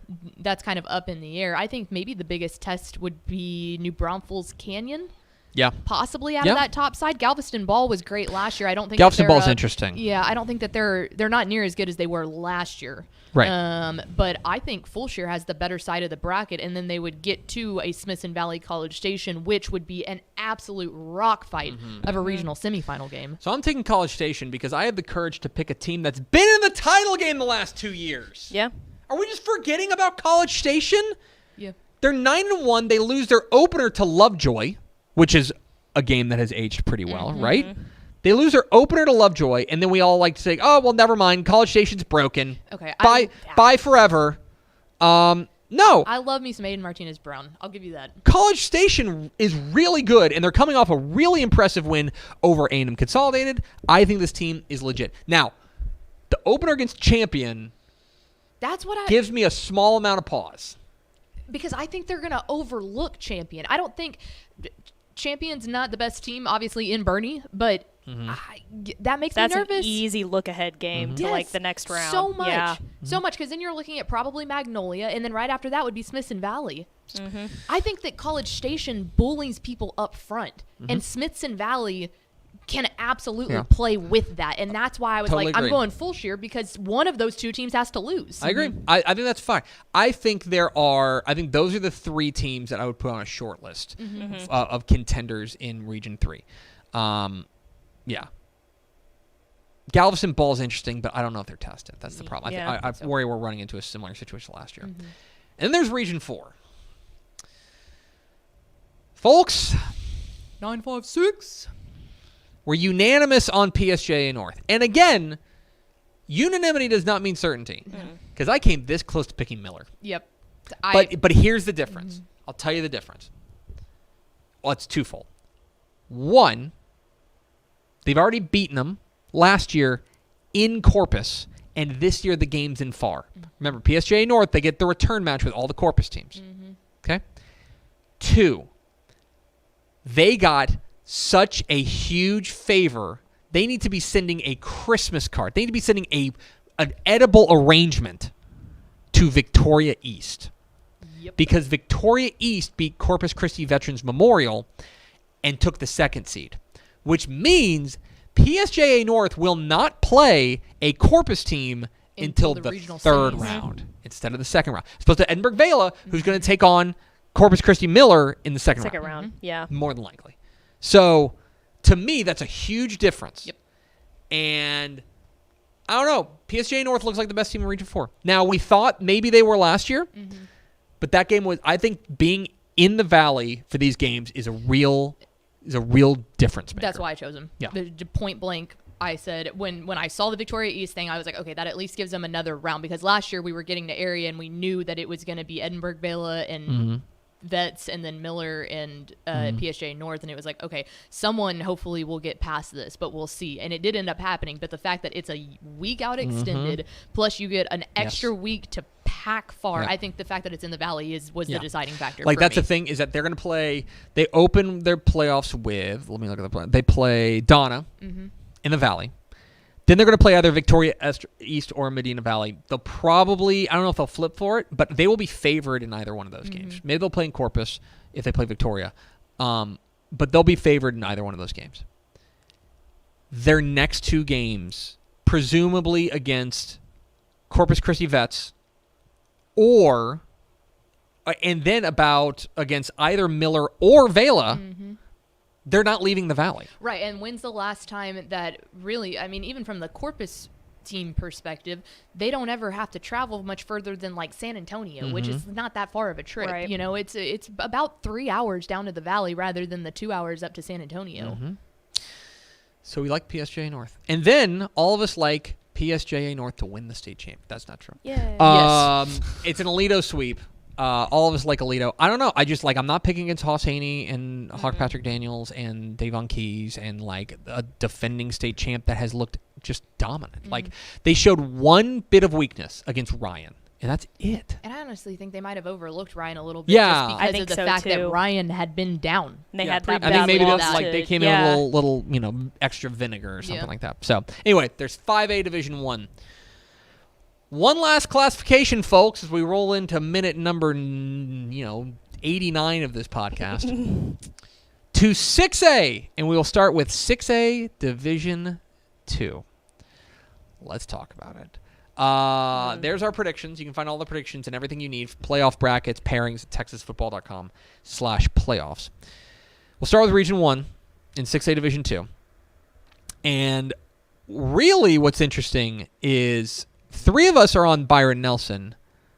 2 of us, including our intrepid producer, Mallory Hartley, you're rolling with the South Lake Carroll Dragons. Yeah, and it's just one of those things where I think that it's clear that Byron Nelson and South Lake Carroll are the 2 best teams in Region 1, and that they're inevitably going to meet up again, and I think that I give South Lake Carroll the hand there. Okay. I also think that South Lake Carroll, they fall at the top of the Region 1 bracket, and I think that's a bit of an easier path than Byron Nelson has to go through. So Byron Nelson, to me, if the Carroll Nelson game were closer, I would entertain that. But I think that the fact that Nelson really dominated That's Carroll fair. the first time they played, that to me is what gives me pause and why I think Byron Nelson can beat him again if they were to meet. Well, I meet. also did that. I also picked them too because of experience in the playoffs. South Lake Carroll. Do I hear any love for McKinney? When they play well, they're so good. They're They're so good, but then they would also likely all due respect to your Colts, have a matchup against Highland Park, which just has something written all over it that it's like, "Ugh." And I mean, Flower Mound Marcus, they have not been great this year, but it just McKinney just makes me nervous. Yeah. Yeah, I mean, It's that's just sleeper. so hot or cold. They're either going to absolutely destroy any of those teams, or they're going to fart around. They strike me as the kind of team that could get hot at the right time, like right now, and win the go. region. Yeah. Game of the week, Denton Geyer and Coppell. folks. God. That's insane. Also, if Coppell was to win and Byron Nelson and Coppell played, that's a matchup I would love Byron to Nelson see. Coppell would be a great matchup. Matchup of unbeatens there in the regional semifinals. Geyer Coppell is interesting. Yeah, but I think you're right. I think the power nexus is in District 4 because I think the top two teams from that district both went there. Yes. And so I think Carroll and Nelson are the two best teams in Region 1. Yeah. Region 2, not a whole lot to see here. DeSoto. Now, we all picked DeSoto. So as a number 1 team, DeSoto's our pick to win Region 1. As you'll see in a moment, they're also our pick to win the state championship. DeSoto looks awesome. No notes. Also, Region 2 is a lot better. It's a lot better this year. They could play in consecutive weeks Willis or Tomball Memorial. And then they could play a team like Pflugerville-Weiss in a regional final. Like, this is a dangerous region, and DeSoto's going to have to be on their game each week. I think they're going to be. I think that they are the best team in 6A Division 2. Yeah. But That game against Willis would be crazy. DeSoto and Willis would be a banger. Awesome. Because Weiss, I think if they got to the regional final and they paired up against Weiss, I think they pair up very well with Weiss because Weiss has a stable of running backs, but I think the DeSoto corners are really good. And so I'll be interested to see that. But the Willis game that's fireworks factory. Region 3 were unanimous in Summer Creek. So what's interesting is that Katy, if you didn't hear, Katy went to the Division 1 bracket. So they will not be back to defend their regional crown. That opens up the region, and Summer Creek looks like, in my opinion, the clear favorite here. I think that defense is nasty. It's nasty. That running game's nasty. With that said, I also like Fort Bend Hightower. I think C. King has something to say. That would be a rematch of a district matchup. I think C. King would like another piece of him. I think Katie Jordan is I think sneaky Katie good Jordan. too. That first round Sneaky matchup, good. Jordan Hightower is a really That's a good interesting one. first round matchup. Yeah. Region 3, because Katy left, it makes it so interesting. I think we all like Summer Creek. They look like the most complete team, and that defense is going to travel. But Region 3 is really interesting. And then Region 4. I made this point earlier. The biggest win, the best draw of any team in Texas high school football coming out of Week 11 is the Cibolo Steel Knights, okay? Who looked like they were pegged for Division 1 and looked like Vandegrift was pegged for Division 2. And then San Antonio East Central won and bumped them and down. then they flipped. And then they flipped. And so now because Steele... Schertz Clements lost. Wild stuff. And now Steele is the pick of Ashley Pickle, Ishmael Johnson, and Matt Stepp for Region 4. This team is unbelievable. They're insane. Jalen Cooper, Chad Warner, all these playmakers they got, they are outrageous. Defensively, they're good too. Mallory Hartley and I are taking Dripping Springs, and here's why. Here's why. Because it's Austin and San Antonio. Yeah, I know. And I just... It's always... Until it happens... Yep. It's like what we were talking about with Region 3 and Region 4, with Timpson of 2A Division 1, Yep. with Timpson and Refugio. Do I think Timpson is better than Refugio? Yeah, I might think so. Flip game. It's a coin flip type game. But in a coin flip type game, which I think Steele and Drip would be, into the playoffs. Austin has the Austin upper hand has there. San Antonio's number. I want to believe.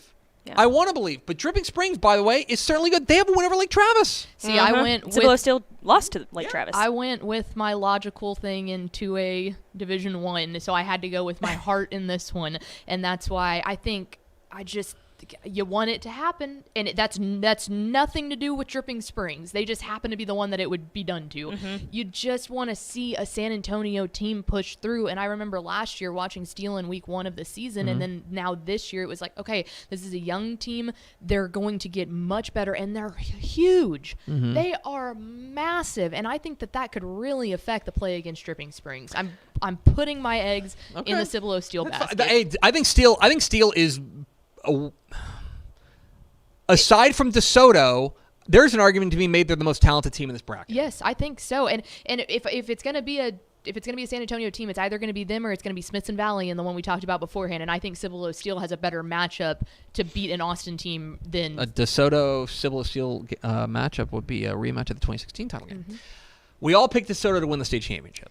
Again, Yeah. I think their biggest challenge is going to be getting out of their own region, getting out of Region 2. If they get out of Region 2, I think they'll be favored the rest of the way. I agree. They'll be favored in the semifinal of Region 1. I think they'll be favored in the state championship game against Region 3 or Region 4. I think the speed that they have would kill any of those teams in Region 3 and I and just think 4. Yeah. I just think that Bailey's such a good DJ quarterback, Bailey too.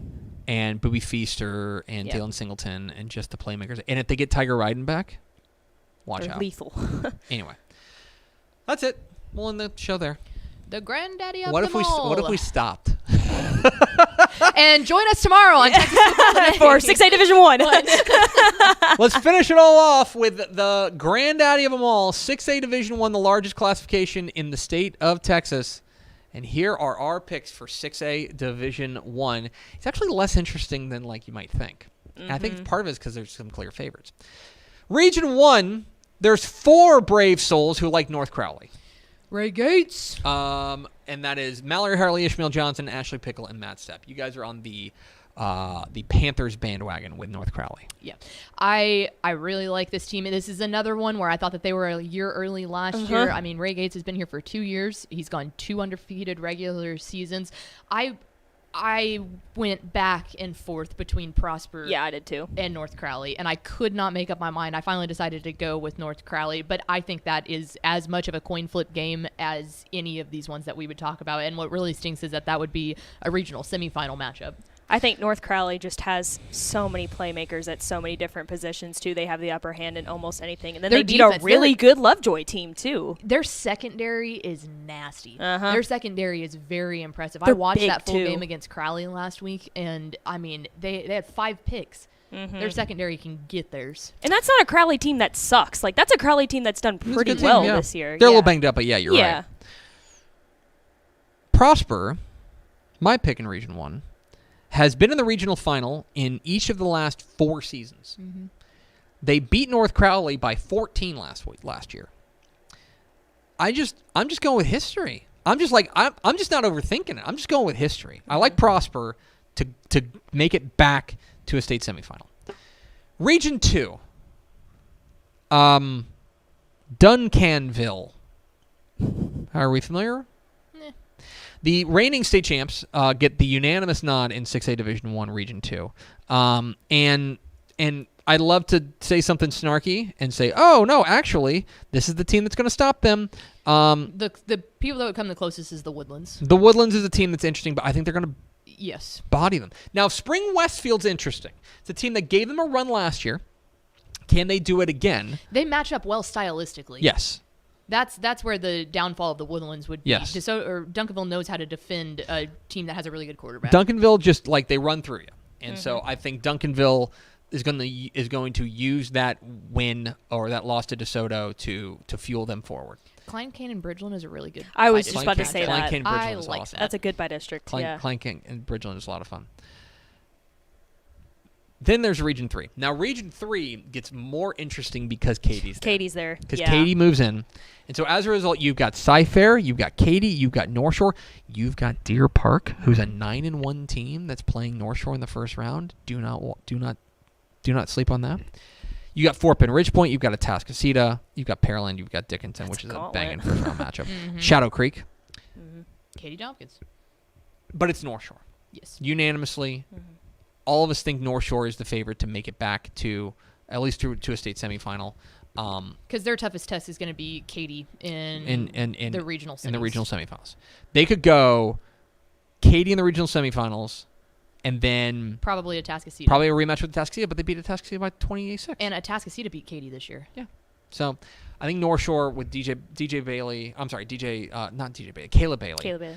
And just the playmakers they've got, I think they're the favorite there. And then there's Region 4, and all y'all are taking the team that Yeah, made I'm kind of shocked with. No. made it to a state semifinal made it to a state title game last year in Division 2 in Vandegrift. Vandegrift moves to the Division 1 bracket this year. First round match with Lake Travis. first round match with Lake Travis. I put all my bags into one basket because I was like, Yeah, I man, did I too. think whoever wins this bi-district, let me Yeah. repeat that. Whoever wins this bi-district game will be the winner of this region. Yes. Am I taking crazy pills? Westlake exists, guys. Westlake exists. Westlake has made the semifinals. They've won their region. Let me make sure I get this right. Westlake has won their region in 2012, 2022, in 2021, in 2020, in 2019, in 2018, Okay, but here's the thing. in 2017. But you can't just go off of history. I mean, Yes, you can. Westlake has played. Oh my! they've been I boring guess this year. two good teams. I think. Here's my thing. I think Vandergrift is a better team than Lake Travis. Okay. Hard stop. Okay. I don't necessarily the disagree. only data points that we have on Westlake is Lake Travis and Dripping Springs. That's it. Those are the only two, and it's like they won, but it wasn't by much. A 1 to a 2-score game.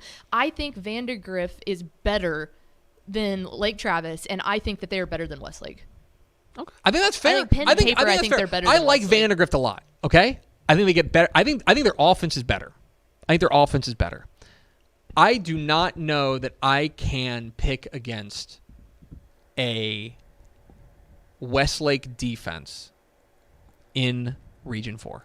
I just don't, and I hate to say that because, I mean, Tony Salazar is my boy, and he is a defensive mastermind. I just don't think their defense has looked as good as it has in years past. Because I felt like that's what they were riding on. Last year was definitely their defense. I'm rolling with Yeah. history. I'm That's rolling fair. with history. I like Westlake. I think are we all, let me ask you a question because we didn't have to disclose this. Are we all picking in North Shore Duncanville Part 5? Yes. All of us? I am too? Yes. Okay. All of us here are taking North Shore. Ish is taking Duncanville. I don't know how good I feel about that. I worry that for Duncanville, DeSoto exposed something, and the North Shore offense has looked stupid. Well, and North Shore's resume too is just absolutely unbelievable, Yeah. and they've And handled again- it spectacularly. Yeah. But I think with those two, it really is like when they line it up. Like, I'm not saying you throw out the record books, but like they are so evenly matched. They're so they're so similarly put together as a program of what they want to do. Yeah, I think it'll be another super close game. I like North Shore because I think. Excuse me. I think there's an argument to be made that North Shore wins that game if they have their quarterback last year. Right? North Shore has done nothing this season to make me even like stop and hesitate. Yeah. That, oh my God, the I agree. machines online, they have done nothing to make me stop and hesitate. Duncanville on the other side has made me stop and hesitate. And I think that when it comes down to like literally one game in the season between two teams of that elite like echelon, the one hesitation of doubt is going to make me side the other way. Yeah, right. There you have it. Our predictions for the 2023 Texas High School Football Playoffs in a crisp 102 minutes. You know, that's what you sign up for. I'm not even going to bother you for final thoughts. Do you have any final thoughts? We've talked a lot. No, I really don't. That was a good wind up for not a lot. We have a ton of Texan Live games. This We have a week, ton of so Texan Live games. Please subscribe to. We've got a Texan ton Live. of stuff on TexasFootball.com. TexasFootball.com/playoffs is your home for the Texas High School Football Playoffs, brackets, pairings, Volleyball regional semifinals happening Yeah. tonight. predictions, sleepers, recruits to watch in every bracket. Go to TexasFootball.com/playoffs. That's going to do it for us. Thanks for spending a little bit of your day with us. Follow us on Twitter at DCTF. Like us on Facebook, Facebook.com/Dave Campbell's. Follow us on Instagram, Instagram.com/Dave Campbell's. And, of course, see us at TexasFootball.com. For Mallory Hartley and Ashley Pickle, I'm Greg Tepper. Vince Young, please get your Player of the Year trophy. We'll see you tomorrow for a much shorter episode of Texas Football Today.